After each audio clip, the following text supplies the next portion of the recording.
Okay, so let's get back into it.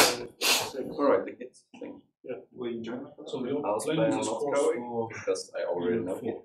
Yeah, so this is my plan is in period 4 I will have up to 5 HP cores, maybe 6, and 3 or 4 of that will be more systematic foundations. I'm calling it something like mathematical and statistical foundations for data scientists.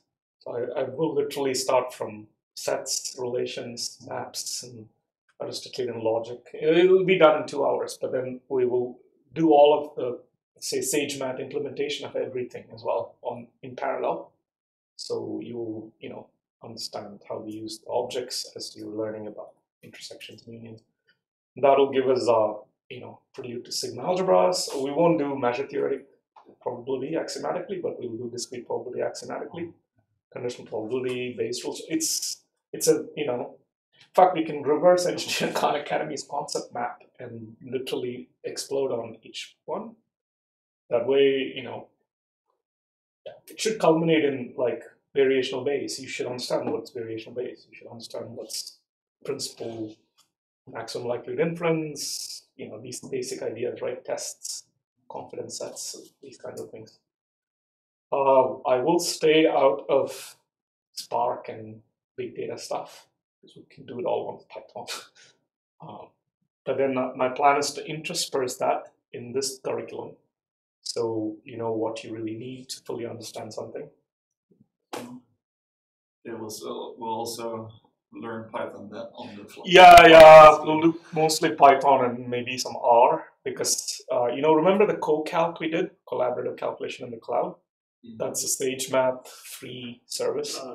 We can use that, but we can also do a local cloud version of that because everything is lightweight. You don't need a big file for it. But SageMath packages everything, right? It packages like computational algebra, hardcore number theory, computational number theory algorithms, graph, tree, libraries, all sorts of things. It has the GNU scientific library in it. It has all of R in it. So it's a very good single machine environment. And you can also not YouTube, Google Hangout with each other if you want to talk to each other. So I'll do that. When do we do co-calc? Oh, you missed co-calc. Remember, I think it was this guy. He asked the question about points in 3 dimensions under different projections are different. Remember, we kind of went into this little co-calc thing. So we use this JMOL viewer to co-calc. We opened this one. Yeah. It's kind of like. So it's here, right? So if you, for example, it's in the early stages. Right. We don't have to. Yeah, I mean it's here, right? Contents co-calc. This little thing, and I mean the idea is that I can just basically explode on that content co-calc and basically build the foundations for this course properly. So anyway, we'll see when this loads. So anyway, at least some of you are potentially interested in something like this in period 4. Mm-hmm. But it'll be more intensive, like it'll be like 4 hours at a stretch or 8 hours at a stretch rather than. I've been looking for a course in statistics for PhD students that is very basic. Yeah. That's hard to find, but I need one. Okay, good. So, all right. Survival, of course. Yes. Do this. All right, let's get back to work. So here we have. Let's see what's okay. We just ran this in the other notebook, right? So we have just these 5 files with 100 samples each with timestamps. So I wanted to, just make sure you guys play with both the static and the streaming data frames and data sets, because often, even when I did a lot of this, I quickly did all the prototyping in static data frames and just added 3 extra lines to turn to stream because it's much more messy to code debug directly in the stream. So, okay, let's just begin. I'm just using my Spark session, read, it's a CSV file. So I'm reading everything and I'm doing a count. There should be 500, right? 5 files with 100 samples. Good. So I'm just showing, okay, so yes. So let's actually do 5. Is it false after 5 to see the full thing?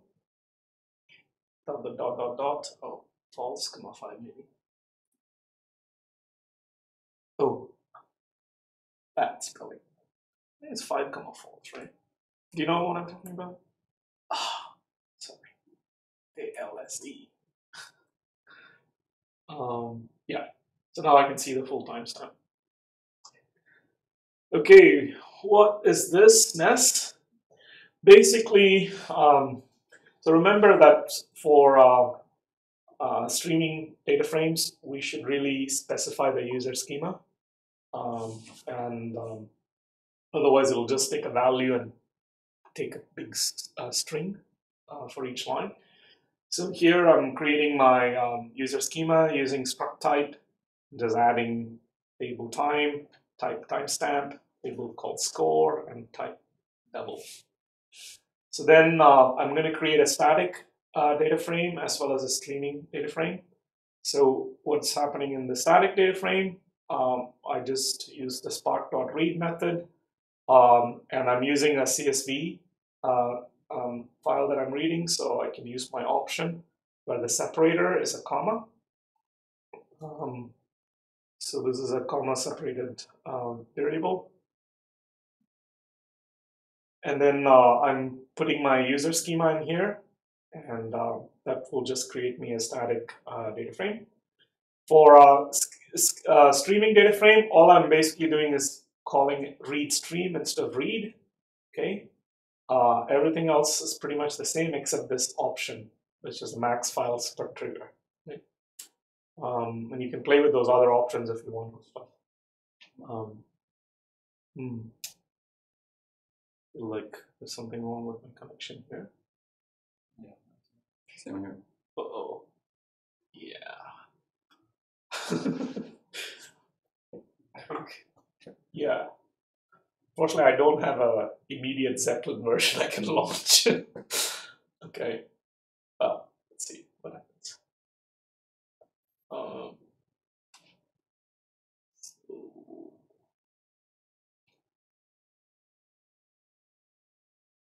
So anyway, so in structured streaming, what happens is it basically has this extra Boolean that answers whether it is streaming or not. That's essentially how you tell the structured stream data frames from a static one. There is no extra type of RDD that's made in structured streaming, unlike Spark streaming, where we have this dstream, which is a special type of discrete stream RDD, right? So what this is, so you can look at the schema for the streaming data frame, and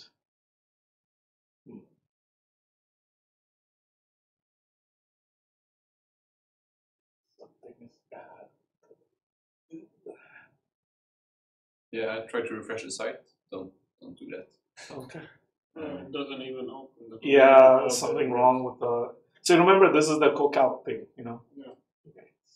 No. Okay. Now it's back. Now it's back. Maybe. So maybe you missed this this session, Christoph. Yeah, maybe. Anyway. So you're okay now? I'm still connected. Uh-huh.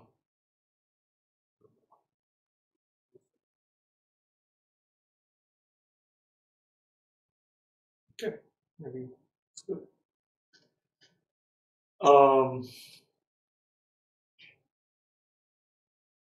Okay, mine is running now. Yeah. It's kind of.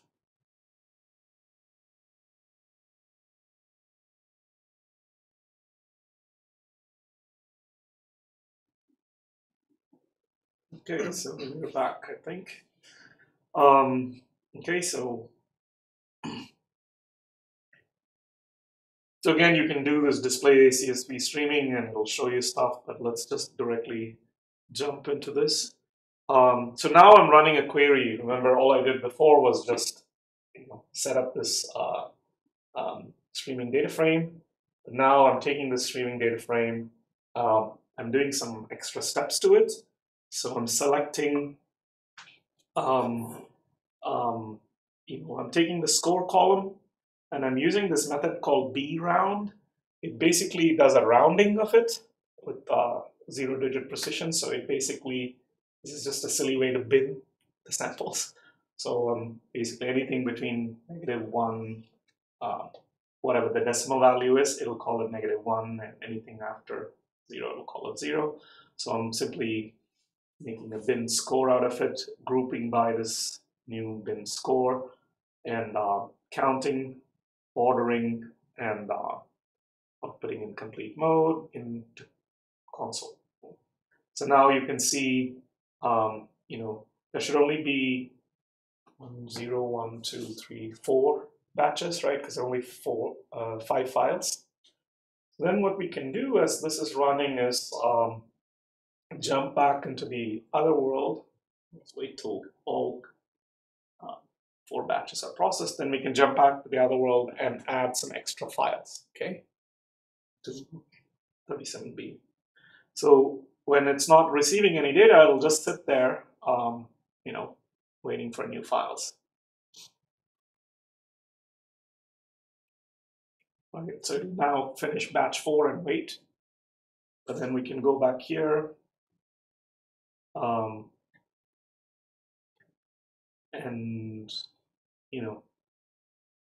dump another 5 files in, and that'll continue basically.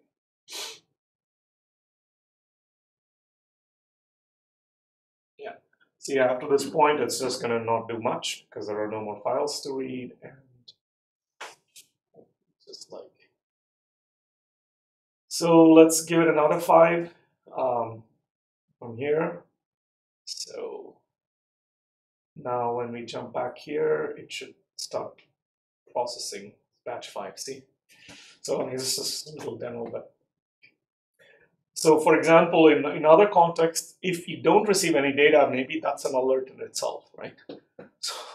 So you can essentially, maybe the sensor failed, or so if if activity levels that are coming in your stream is too low, then that's also usually something to worry about. Okay, so there we go. Started. So let me just cancel this.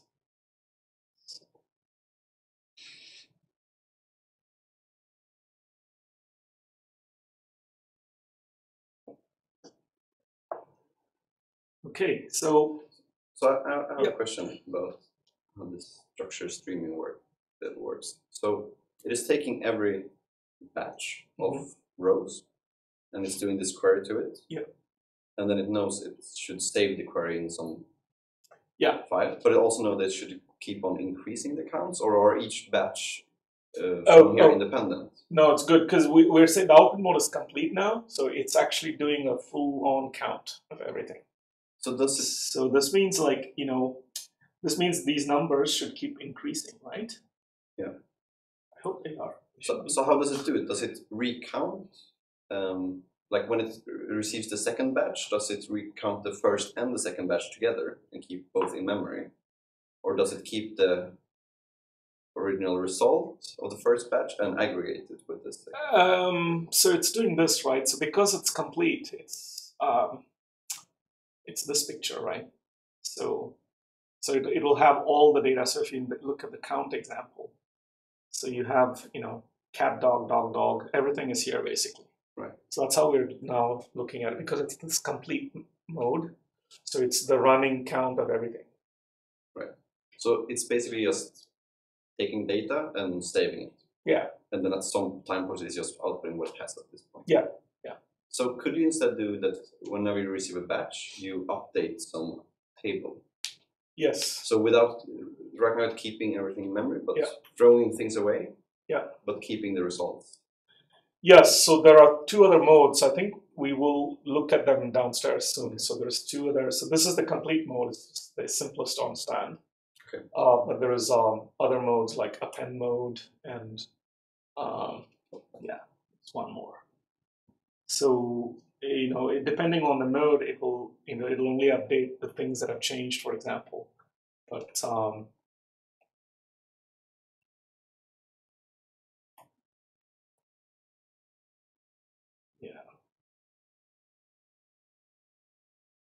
So I think the rest of the stuff there is pretty much straightforward. So this is what we were doing. So all I'm doing here is just reinforcing the ideas of data frames versus data sets from SQL, from the static stuff. So you really generally want to,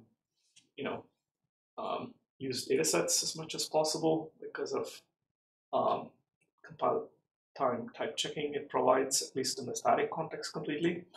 So I'm simply doing exactly the same thing, but now using malformed class name. What happened? Assigned scores.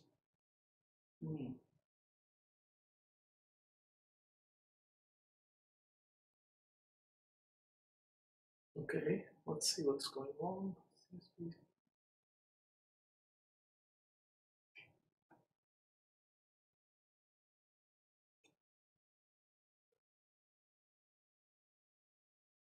Cancel the query right now.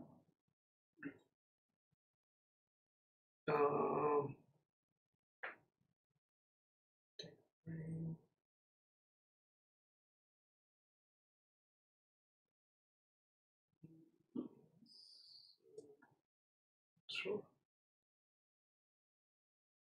Scores.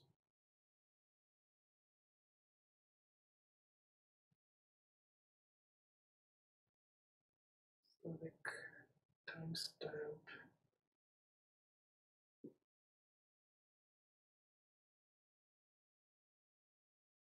Not sure what's going on.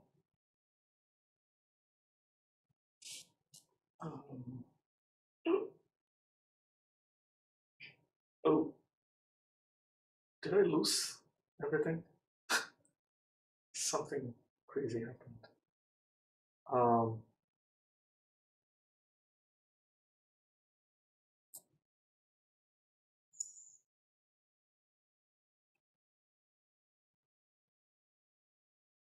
Going on.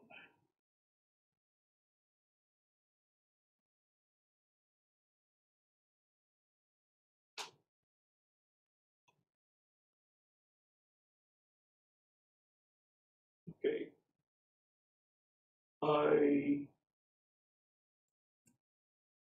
Just rerun the thing about. Yeah, I think I may have just. Not sure what. Let's see. I think. Just give me a sec. I have a feeling maybe someone else is wanting here something. Okay.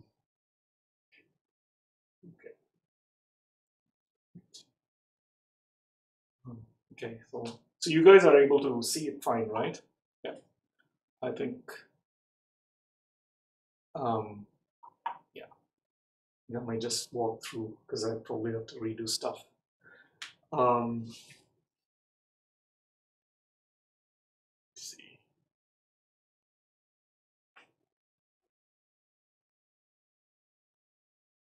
Just rerun that one. Rerun just from here. I think I still have this, of course. I don't really need to do this. Just this one.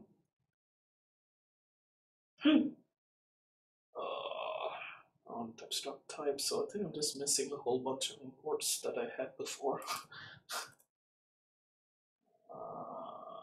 Probably need implicits. Okay.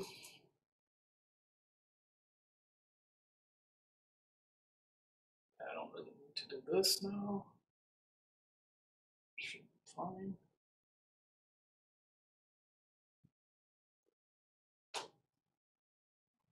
Okay. So I don't know what happened. Somehow I've lost everything in that cell. Okay, so I mean, all I'm doing here is just a dataset version of everything, basically, right? And it's just, yeah. I think the only thing to really, notice is that I do a ask times scores, and I have a case class. So pretty much everything else should be the same as before.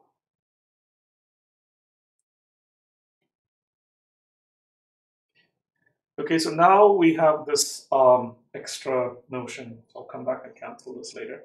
So we have window operations on event time. So now our input streams are coming at us, and there's the actual time.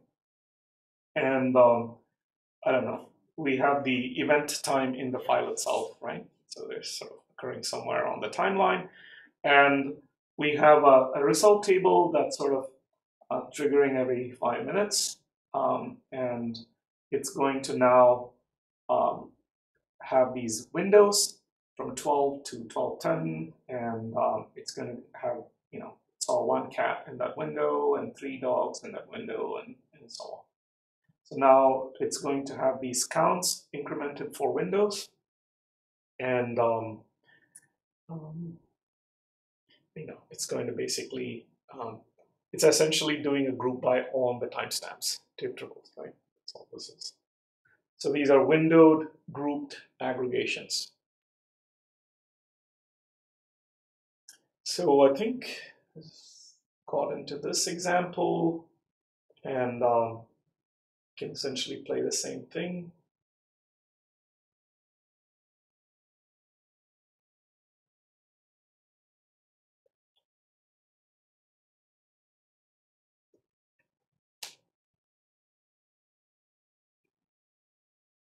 So we are back to our streaming files. So this is why I left the timestamps and the pig and the owl, that, all of that. So here, how do we do this? So we have to. So now I'm kind of doing this for a static data set to make sure we can do this easily and deal with any debugging. So I'm using the semicolon separator, and I'm not dropping anything now, right? And then I turn to a data frame with the time and the string of animals. And then I'm turning this into a data set with the timestamp and string. And now you see I'm flat mapping it because, you know, the 2 animals in that line. So I'm basically flat mapping whatever comes out of this data set as line, and I'm taking the second element, which is not the timestamp stuff, animal stuff, and I'm splitting by white space. And then you see I'm adding the line 1 dot underscore 1, the first element of the tuple, which is the timestamp. So every animal has the timestamp repeated. And then I'm doing this naive thing because I have this extra white space problem. So I filter out any empty strings, and then I convert to a data frame with timestamp and animal, singular, and turn it to a data set. Right? So this should just work. That's just static. Wouldn't it be more efficient to move the filter inside the flat map? After the split? Yeah, let's see. I think I tried it. So if you do the filter.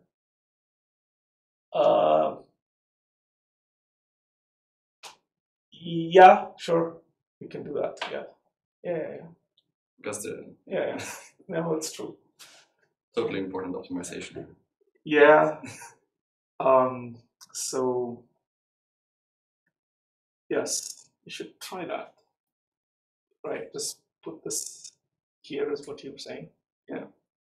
But you need just underscore work, not equals to. Yes, that's correct. Yes.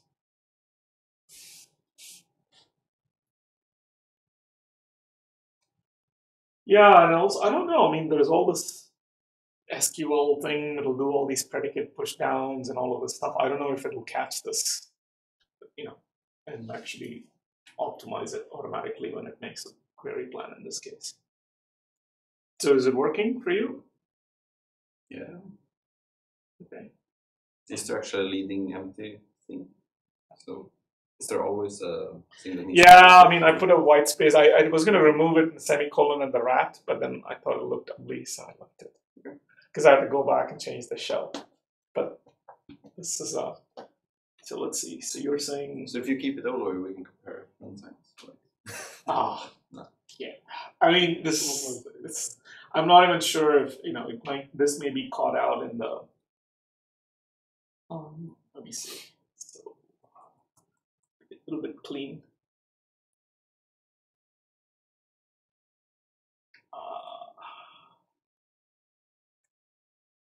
Yeah, is that what you're saying? Yep.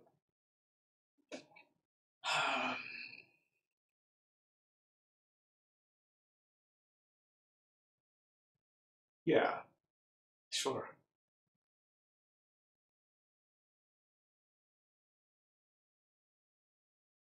Yeah, that's nice. So let's call this stress improvement. um, okay, so here is my you see all I'm doing is adding these extra lines, these 3 lines for streaming, and it's the same as before. And so far, I don't know, like couple days of going through this programming guide, it's very difficult to go and set up a CSV streaming dataset and work directly there because the bugs are very hard to catch, and Holden has all this advice on how to debug, and so it's a lot simpler to just do the static thing and then come back. Okay, so now we can display this. Why not? Let's display this and check out how the actual stuff that's coming in looks.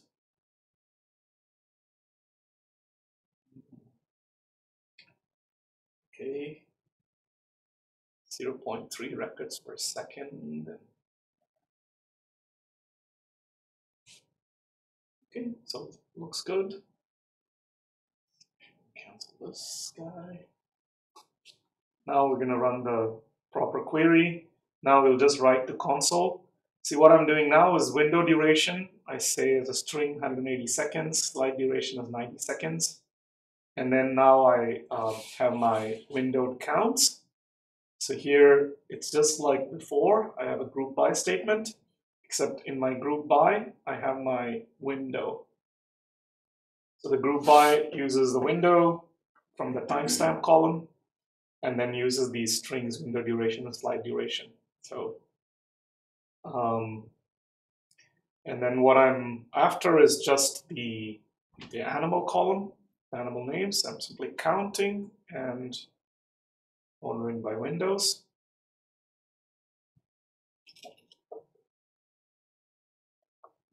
So this is quite close to a lot of the prediction serving framework, okay? Whether it's raising alerts or predicting what will happen in the immediate future. So you know this is quite robust because you see these data that's coming in, you know, especially you know, if the raw data that's being used to, you know, do some online ML algorithm, which we haven't seen examples of. So streaming k-means is one of those, or streaming naive Bayes, or we are, you know, taking the stuff that's coming online and updating a model that we've already learned.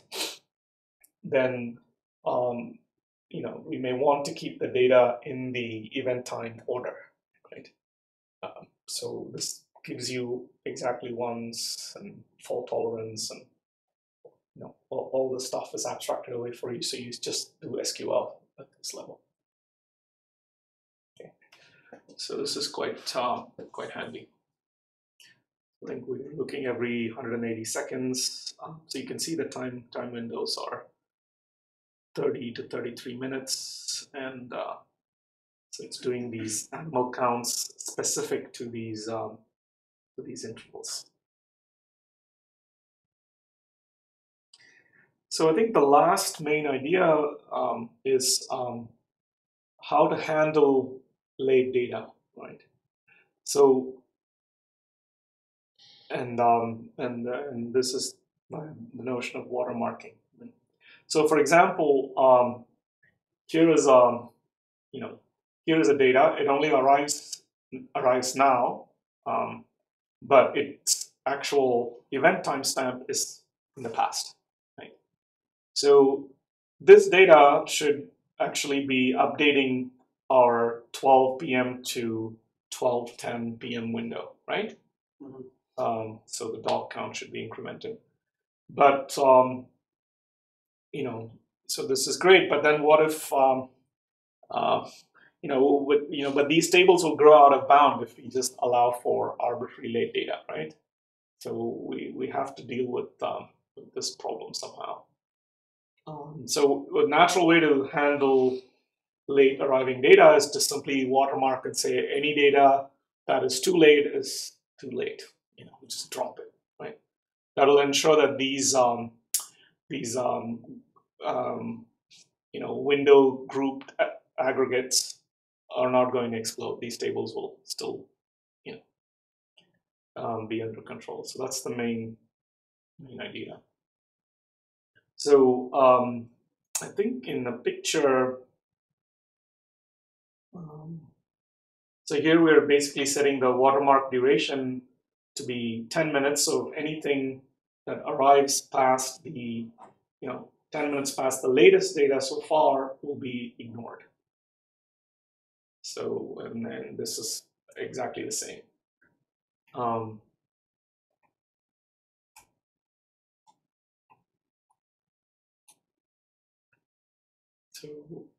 And here's the conceptual picture.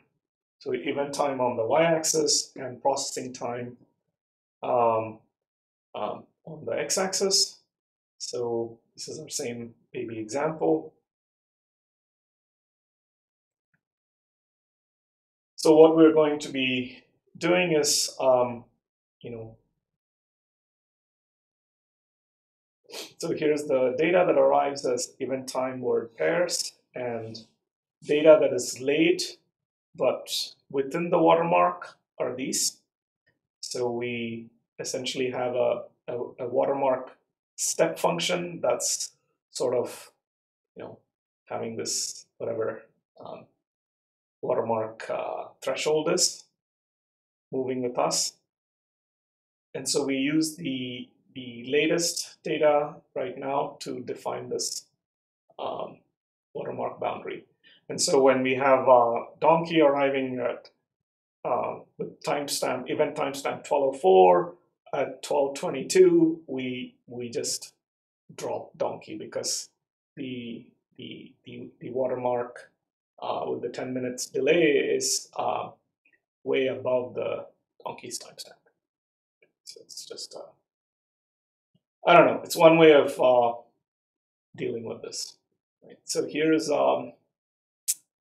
exactly how the aggregate updates on the tables will be looking like.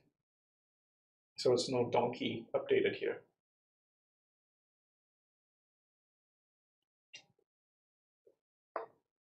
I think this one is when you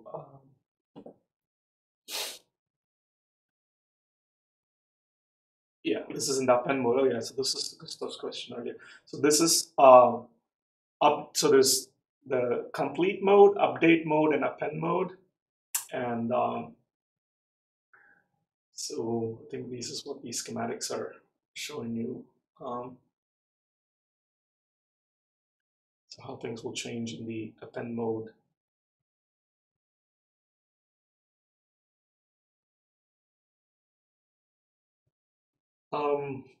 So let me, I think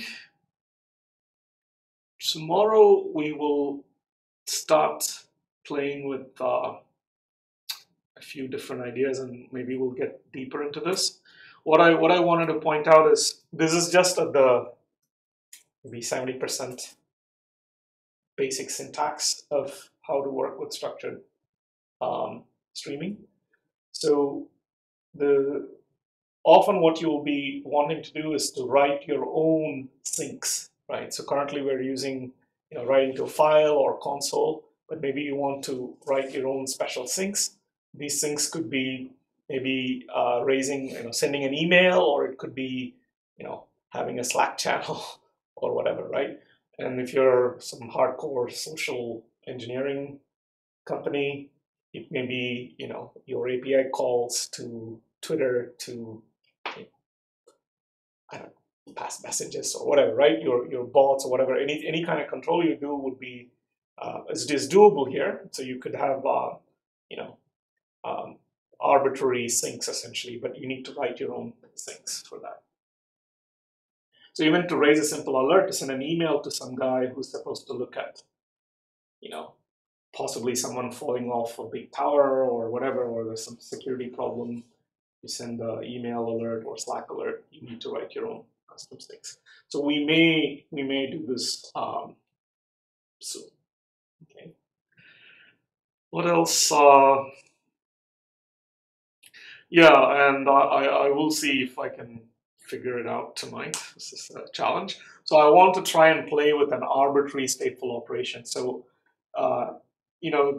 in general, you should be able to do an arbitrary map groups with state or a flat map groups with state operation. So to be able to do this, do your own operation, is doable. I'll see if I can figure it out this evening, and I'm planning to do an example if I can figure it out tomorrow. Okay, and you should try as well. So what is my main goal? So we may hopefully revisit some of these things in more detail tomorrow. So my main goal is to have the situation where I have sort of a lot of stuff streaming at me, not just 5 files, maybe 1,000 rows per second or more. And all I want to do is something very simple. So these are some scores, and the bigger the number, the more dangerous it is, right? It could be like my simple Gaussian mixture centered at 1 and 10. So I want to detect these events centered at 10.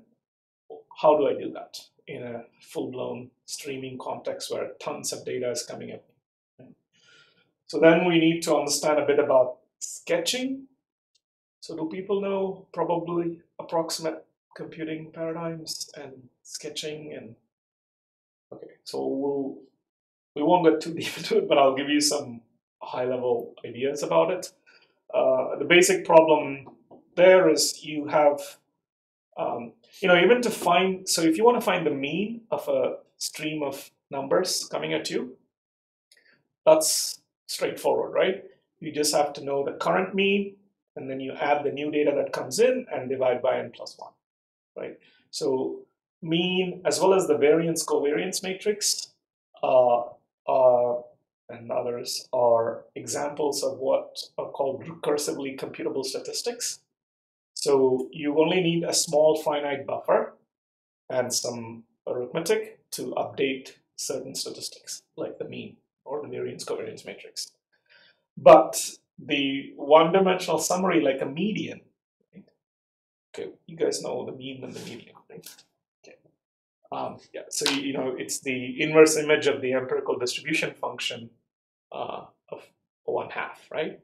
Now, to do that, you need to actually have all the data that is streamed at you forever, effectively sort it and find the middle of it, basically. So that's not recursively computable, right? You need to really keep everything, basically, in some data structure. So this, I think even Fisher noticed this in the 1920s. Like, he didn't call them recursively computable, but he talks about fundamental computational differences between the two. So if you want to raise an alert based on a score, you're in the problem of a quantile, finding out what is the 99 quantile of this stream of numbers and have that quantile updated, right? And then flag every value that crosses that quantile, right? How do you do that efficiently when you have billions of points that have already streamed at you and you're interested in the top 99.99 whatever quantile? So then the idea basically is sketching, so which is essentially some justifiable approximate data structure that represents, say, the CDF in this case. And this will be some kind of a clever tree-like structure that will guarantee some error bounds on the quantiles. And it's also a monoid, so Scala people love it, so you can update it. And so we will try and play with this. It's called the T Digest, if you're interested. But I'll play like this 8-minute video by the inventor of T Digest tomorrow. It's good. It's a whiteboard talk. I think, yeah, that's all for today. So we will revisit the end of this as we need to later on. And if you're bored, there's this thing here I highly recommend. So I'm still only done with 2 of these blogs carefully. So this is actually an anthology of a lot of the technical blogs. So this is one of Apache Spark's latest projects, structured streaming. So it's evolving quite fast. So anyway, there's a 7-part blog and there's a bunch of stuff. And these are much more concrete examples. Like, so they talk about analyzing AWS log files. And so what we covered now is enough for you guys to sort of jump into one of these things and really get your hands dirty. Let's see. So, for example, yeah. So I think this one. Let's try this. I haven't looked at this.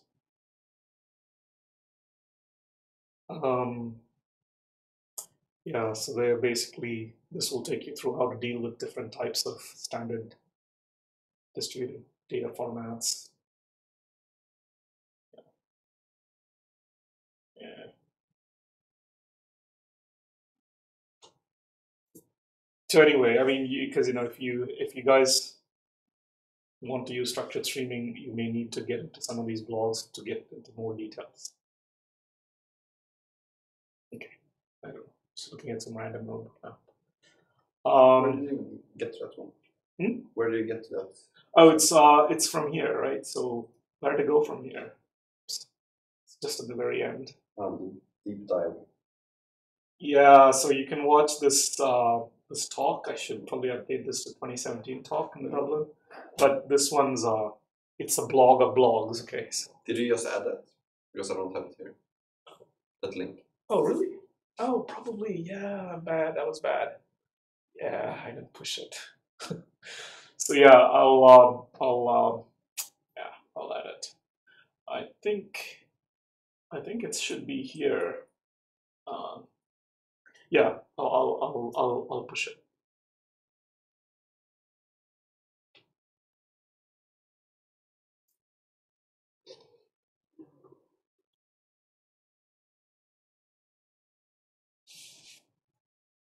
Yeah, it should be here, I think.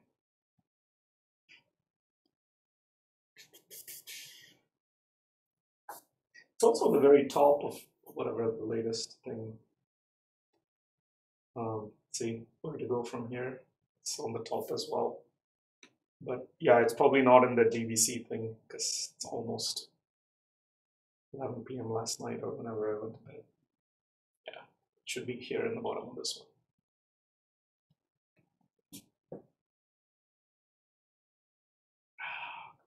There we go. Yeah, I'll push it to the DBC file.